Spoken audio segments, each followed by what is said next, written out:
paid homage to late Bala Sahib Thackeray earlier today. Uddhav Thackeray has emphasized that the partnership aims to save Maharashtra. Raj Thackeray has insisted that the state comes above personal feud. So there's a lot, of course, that's being read into every line that's been uttered by these leaders. But here's the one issue. The seat-sharing deal is yet to be finalized. Both sides are bargaining, pushing hard for more seats. As far as the Aghadi goes, it's weakened. There's no Congress in the fray. But the Thackeray cousins now also have another big challenge. They have to deal with their seat-sharing issues and then face a resurgent Mahayuti in the fight for Mumbai. 20 years after their power feud and public fallout, the Thackeray cousins have come together for the Maharashtra BMC polls, where they face an existential crisis. The Sena UBD chief and MNS Supremo came together as alliance partners in Mumbai, announcing that they will contest the Brihanmumbai Municipal Corporation elections together. The cousins first paid homage to late Bala Sahib Thackeray, a moment their cadre cherished dearly. Uddhav asserted that the alliance is to save Maharashtra, while Raj Thackeray said that the state is above any personal feud. आज आम्ही आमचं कर्तव्य म्हणून एकत्र आलेलो आहोत आणि मी मागेच म्हटलं एकत्र आलो आहोत ते एकत्र राहण्यासाठी. कुठल्याही वादापेक्षा आणि भांडणापेक्षा महाराष्ट्र मोठा आहे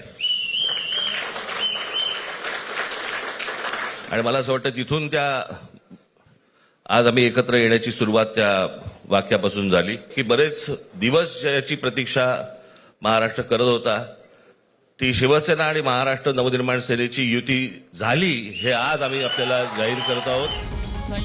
The alliance is yet to finalize the seat sharing. Uddhav's Lieutenant Sanjay Raut says there will not be any problem as it is between members of the same family. Number sharing जो होता है वो व्यापार होता है. यहाँ भाइयों में व्यापार नहीं है. ये एक फैमिली है. समझा? हम देख लेंगे हमको क्या करना है. But Maharashtra Chief Minister Fadnavis has mocked the alliance and said that it will not have any impact. Hype तो ऐसे क्रिएट की जा रही है मानो रशिया और यूक्रेन ही साथ में आ गया और ज़ेलेंस्की और पुतिन बात कर रहे हैं जिन्होंने तुष्टीकरण की नीति को अपनाकर एक प्रकार से अपना वोट बैंक खो दिया है. ऐसी दो पार्टियां साथ में आई है तो उनके साथ में आने से कौन सा फर्क पड़ने वाला है. देखिए ठाकरे ब्रांड पहले था वो बाला साहब ठाकरे ब्रांड था. ये ब्रांड वगैरह ये चलने वाले नहीं है. अगर ये चल जाते तो ये नगर पालिका पंचायत की जो भी चुनाव हुए उसमें इतनी मार क्यों पड़ती है. The election season has immediately turned into hate season with the MNS issuing dire warnings for North Indians. अगर आप मराठी का अपमान करोगे तो बटोगे तो पिटोगे और नहीं बटोगे तो भी पिटोगे. The Mahavikas Aghadi, remember, had failed to impress voters in the Maharashtra local body polls, ending up on the losing side. Now, in the fight for the BMC, it's Thackerays with a weakened Pawar and no Congress against a resurgent Mahayuti. Can the Thackeray cousins stop the Mahayuti juggernaut in Mumbai? With Mustafa Sheikh and Abhijit Karande, Bureau Report, India Today. Okay, let me bring in on this broadcast Rajdeep Sardesai to decode what really this big patch-up actually means in Maharashtra politics. Rajdeep, 20 years ago, when you had the breakup happening between the Thackeray cousins, did you see this happening eventually, that they would kind of patch up and fight together politically? Well, it was a bitter parting all those years ago, and therefore you could argue that you couldn't really forecast them coming together, but you never say never in politics. And the truth is, over the last 20 years, there have been occasions where there have been attempts made to bring the true cousins together, but it's never worked out at the last moment. This time it's different, Akshita, because for Uddhav Thackeray and his party, the BMC elections are a battle for survival, do or die. And for Raj Thackeray, it's a battle for relevance because Raj Thackeray has completely lost his political equity with all the somersaults that he's done over the years. 2014, he was supporting Narendra Modi. 2019, he was anti-Modi. Then he switched again and decided to back Mr. Modi last year. So Raj Thackeray is fighting for political relevance. Uddhav Thackeray is fighting for survival. And together, they are trying to revitalize brand Thackeray. So it's in that context, I think, that they've come together. This is, I wouldn't call it opportunism, but it is just the best case scenario for them. They had little option but to come together, given the fact, Akshita, that the BJP has now emerged as the dominant party in Maharashtra, and particularly Hindutva party #1 after Balasaheb Thackeray passed away. You know, you say it's the need of the hour, Rajdeep, for both sides, which is what perhaps necessitated them coming together in this manner. But is this the ideal scenario? You know, we're talking about a Raj Thackre's eminence, which has never actually tasted any electoral success. As far as Uddhav Sena goes, has been rocked by rebellions. There's been a lot of questions over Uddhav Thackre's leadership. So can the two actually work any magic? Well, look, never say never in politics. The truth of the matter is that there is a core Shiv Sena vote base out there. And the only hope that the Shiv Sena has is to consolidate it. The so-called Marathi Manus, or the Marathi-speaking populace of Mumbai. Now, that's declined over the years because of migration. It's about 35%, according to most estimates, is the Marathi Manus. The Shiv Sena UBT is hoping that can they get the Muslim vote also in Mumbai like they got last year in the Lok Sabha, and make it what is called the Mamu factor, Marathi plus Muslim. Now, Raj Thackray is the kind of leader who immediately alienates the North Indian constituency, which is also considerable in Mumbai. So, in that sense, it's very difficult to predict how successful they will be eventually in the elections. But as you just asked me, they have no option. If they fight apart from each other, they only end up eroding each other's vote bank even further. Remember, the Shiv Sena itself split with Eknath Shinde taking away a sizable chunk of legislators and corporators with him. So this is a greatly downsized Shiv Sena. The only way it can hope to have a fighting chance in the BMC is to come together, which is what they've done. And I don't see problems for the workers on the ground. I think they will actually be enthused. But whether that's enough to actually take on the BJP juggernaut is uncertain. One more factor, the Congress now, as a result, will withdraw from the so-called MVA alliance. So the Congress will fight on its own. And therefore, you don't have a united opposition against the BJP like you had in the Lok Sabha. But is the Congress really a factor? You know, Rajdeep, in the larger scheme of things, if you look at the BMC elections, was this a gamble that was worth it, essentially, for the Uddhav Sena to bring Raj Thackray in? And if the Congress wasn't okay with being a part of the Aghadi in the scheme of things and how things are, is this a gamble that was in the right direction, essentially? You know, this is something we can only answer on the 16th of January when the results come out. But relations between the Congress and the Sena UBT have been strained at the local level. There is a section of the Congress which feels that it must fight elections on their own, build the party. There is a section of the Shiv Sena UBT which feels that tying up with the Congress has given the BJP a chance to suggest that the Shiv Sena has betrayed Balasaheb Thackeray's Hindutva plank. So there was unease on the ground.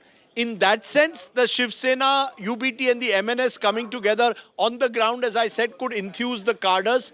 Whether that's enough to defeat a mighty force now like the BJP has become in Maharashtra and in Mumbai is uncertain. Just to give you a bit of history, in 2017, when the elections were held last time for BMC, Shiv Sena got, a united Shiv Sena got 84, BJP got 82. So these elections will be very tightly fought. And who knows, it could even throw up a hung cooperation where 15-20 seats, if the Congress picks up, could make a big difference. You know, looking just at the pictures that we're seeing right now, Rajdeep, you know, everyone's reminded of the whole legacy fight over Balasaheb Thackeray and his legacy between the two cousins, between Uddhav Thackray and Raj Thackray. Seeing these pictures today, right now, of the two cousins kind of patching up, there's still a question mark over who really takes forward the legacy in the true sense of Balasaheb Thackeray now. Absolutely. When I look at those pictures, I can see what their opponents will say, Parivarvad. Classic example of Parivarvad, the children of Raj Thackray and Uddhav Thackray, Aditya Amit Thackray also there, their wives there, that this is Parivarvad. But yes, there is that legacy battle which has to be fought. Remember, it's more than a decade since Balasaheb Thackeray passed away. And the breakup of the Shiv Sena in 2022 and the manner in which Eknath Shinde took away such a sizable section of legislators and corporators has clearly meant that that battle for legacy is very much on. And we'll have to see how that battle now really plays out, Akshita, because as I said, this is an existential fight now for the Shiv Sena. They can't afford to lose the BMC. The BMC was the very basis on which the Shiv Sena spread its wings across Maharashtra. This is where they made their first dent in the late 60s and early 70s, got a mayor in the early 70s. So all these years later, it's almost as if the wheel has come full circle. You're going back to where it all started, hoping to build again from ground zero. Okay, come, of course, Jan 16th, we will know how effective this alliance and this reunion of the Thackeray cousins has actually been. Thanks very much, Rajdeep, for joining us here on India Today with your analysis, with your perspective of what's playing out right now in Maharashtra. Interesting times. The next few weeks in Mumbai will, of course, be crucial in the countdown to the BMC elections. Long delayed, finally happening in January. But let's talk about Uddhav Thackeray and Raj Thackeray. Are they a formidable force or not?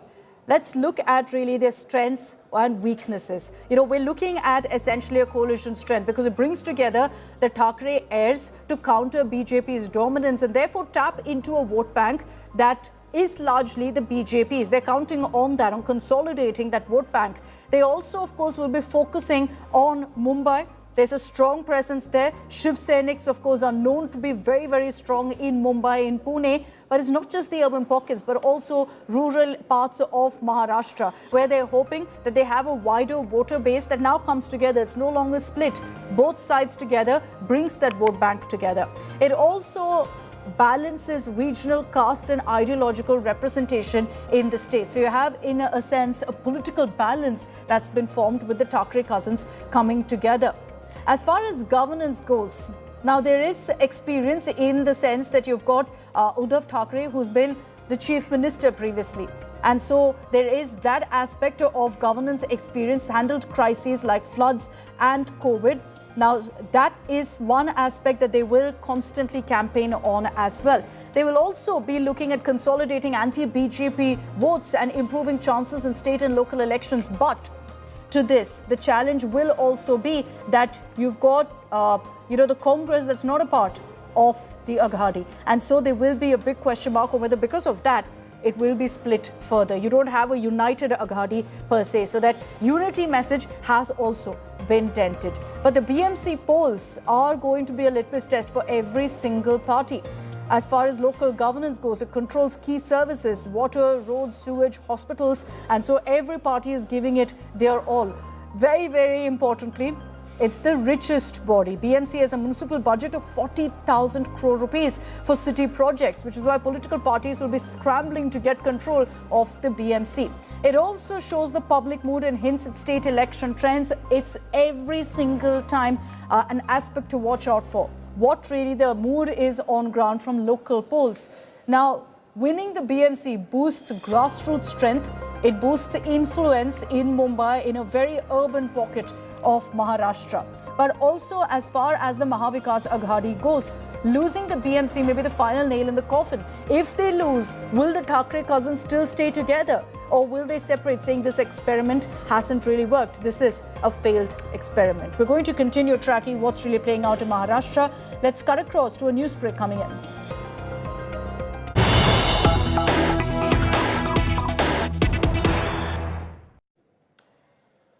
Rahul Gandhi is meeting with the Unnao rape survivor as we speak. The rape survivor is currently at Rahul Gandhi's residence. This comes after she staged a protest last night in the national capital and was stopped, barred from protesting because she wasn't given permission by the cops. Remember that the Unnao rape survivor has been lashing out over the recent verdict that came in favor of rapist Kuldeep Singh Senghar, which has in fact gone ahead and given him relief. He's still behind bars, but the victim, her family maintain that there's serious danger to their life if he's granted bail.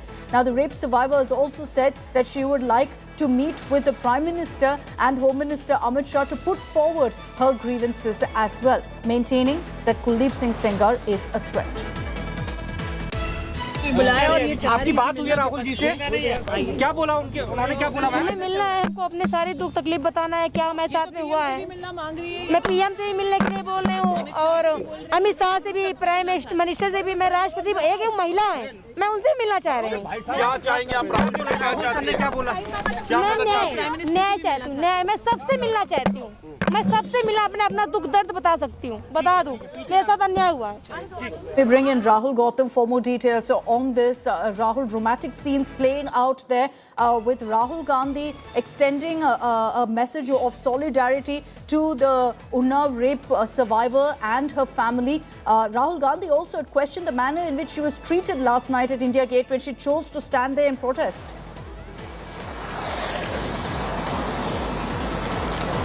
Absolutely, Akshita, and in fact, this meeting has come after Rahul Gandhi's tweet that he's put out on Twitter, saying that the recent verdict is unacceptable and actually, it's a sheer injustice to the rape survivor of Unnao incident. And in fact, Rahul Gandhi said that this is nothing but an attempt to silence, the family, and that he's not going to let this happen. That he stands in solidarity. With the victim family, and as we speak, Rahul Gandhi, leader of opposition in Lok Sabha, is meeting rape survivor, her mother, and Yogita Bhayana, who's a women activist, for past 15 minutes. And it seems that this is what we're learning from our sources, that that Congress party will be providing all the assistance that they could to the family, and obviously they're also going to make it an issue, given the fact that the Congress party, Rahul Gandhi, if you go through their tweets, they've been saying that women's safety, women's security has only become a slogan under the current ruling regime, and therefore they're going to raise this issue on various platforms. So clearly it seems, and when the survivor came here, I was here only, and we asked her that what is she really seeking, to which she said that she's going to meet Rahul Gandhi, going to seek assistance, help to raise her issue. In fact, she put it in the same breath that she would also like to meet Prime Minister Narendra Modi and Home Minister Amit Shah. She's put forward a request to meet with the Prime Minister and the Home Minister as well, to put forward her grievances, seeking maximum support right now, because she says that at this point, with Sengar getting relief from the courts, her whole family is in danger. Thanks, Rahul, for those details. More news break coming in.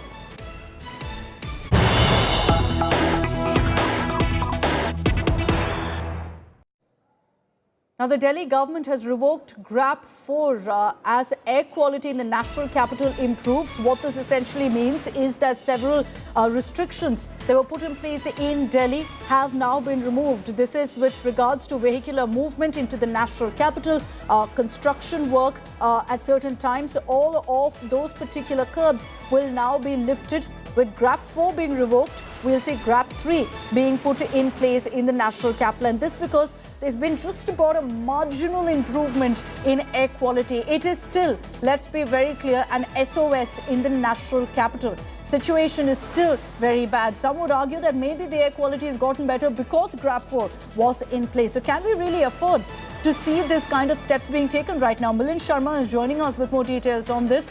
Milind, you're seeing essentially a seesaw approach. Air quality comes down, courtesy the restrictions put in place. Immediately, GRAP 4 is reduced to GRAP 3. Again, the air quality becomes bad. Again, restrictions go up.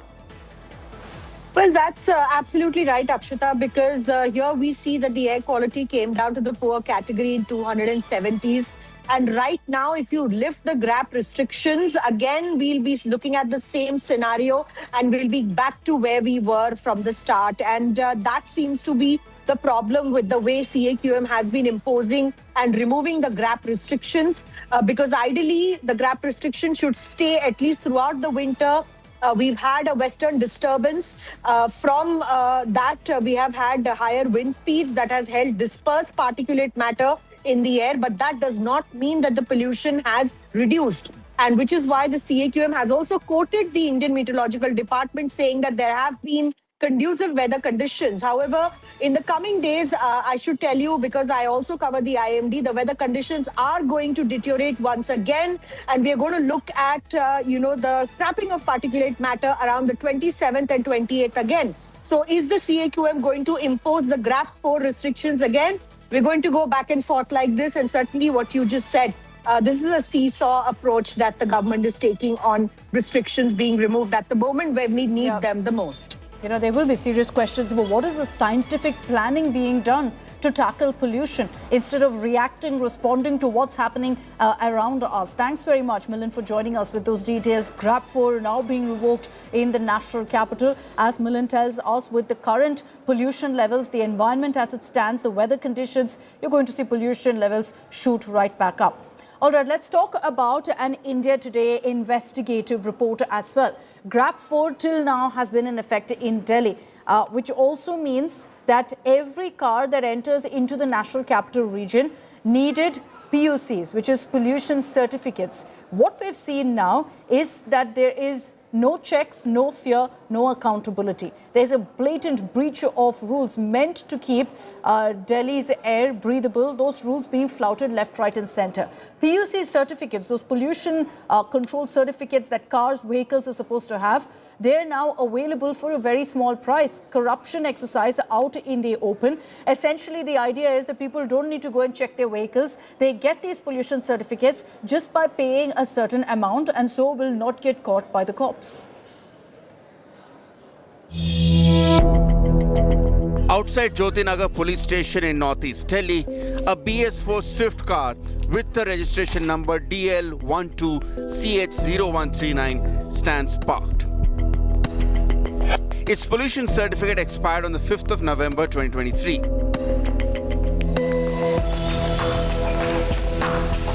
Inside the same police station, a motorcycle with the registration number DL5SC P9887 listed as case property has a pollution certificate that has expired since the 12th of June 2025. Neither vehicle has moved, yet PUCC certificates have been issued.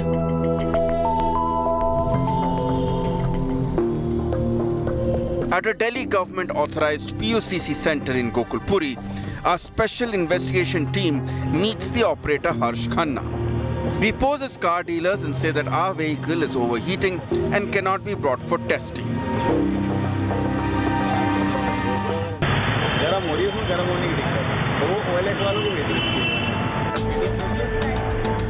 Harsh Khanna immediately offers a solution. No test required.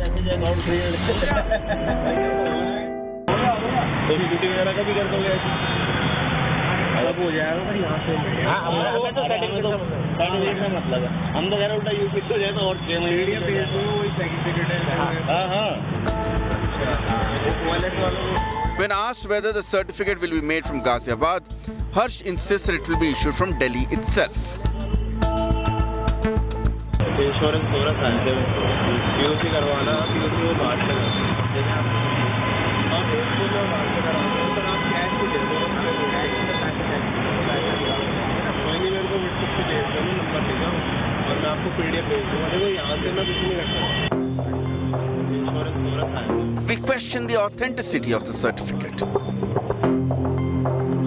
Certificate genuine होगा ना certificate genuine होगा ये देखो ना आप तो इसकी बात कर रहे हो ये तो बड़ी बड़ी गाड़ियां करवाते हैं लोग बाजियां डीजल हो गई पेट्रोल हो गई सारी कस्टमरों की ऐसी तो आती है बड़ी बड़ी गाड़ियां करवाते हैं लोग बाजियां. The deal is sealed. 2 vehicles, 400 rupees in cash.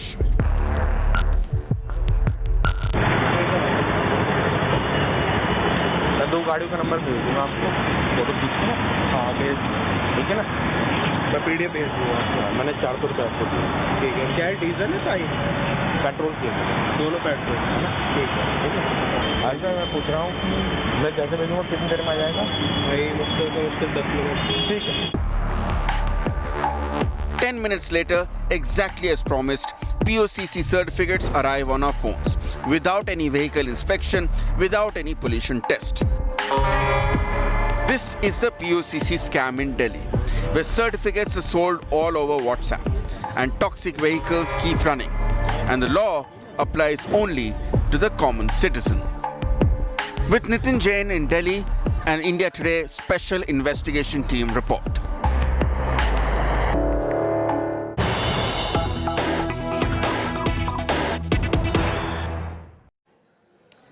All right, let's get to a newsbreaker on India Today's investigation. The Delhi government has taken note of India Today's expose on how these PUC certificates are so easily available for people to buy without actually conducting tests of their vehicles, without those checks. Delhi Minister Ashish Sood has said that strict action has been taken, that several centres that have been operating and providing these certificates for money have now been identified and suspended. The Delhi government has reiterated that anyone who breaks rules will face action and there will be a crackdown. Listen in to what the Delhi minister said. हमारे यहाँ enforcement और regulation दोनों बहुत गंभीरता और गहराई से चल रहे हैं. हमने पीयूसी सर्टिफिकेट जारी करने वाले जो लगभग 800 से अधिक सेंटर हैं, उनकी जांच शुरू की है. उनमें से कुछ में जो अनियमितताएं पाई गई हैं, उनको तुरंत सस्पेंड कर दिया गया है और जो एक मानकों के अनुसार, जो एग्रीमेंट्स के अनुसार 7-8 दिन बाद उन्हें पक्का ब्लैकलिस्ट करके हटा देंगे. और हमने आपके माध्यम से मैं सब पीयूसीसी जारी करने वालों को और सभी उन स्टेशंस को चलाने वालों को ये बात बताना चाहता हूं, ये सरकार दिल्ली के जनता की सांसों के रखवालों की सरकार है. गलत काम नहीं होगा. Okay, with that, I'm slipping into a short break here on Super 6. We'll be right back with lots more news.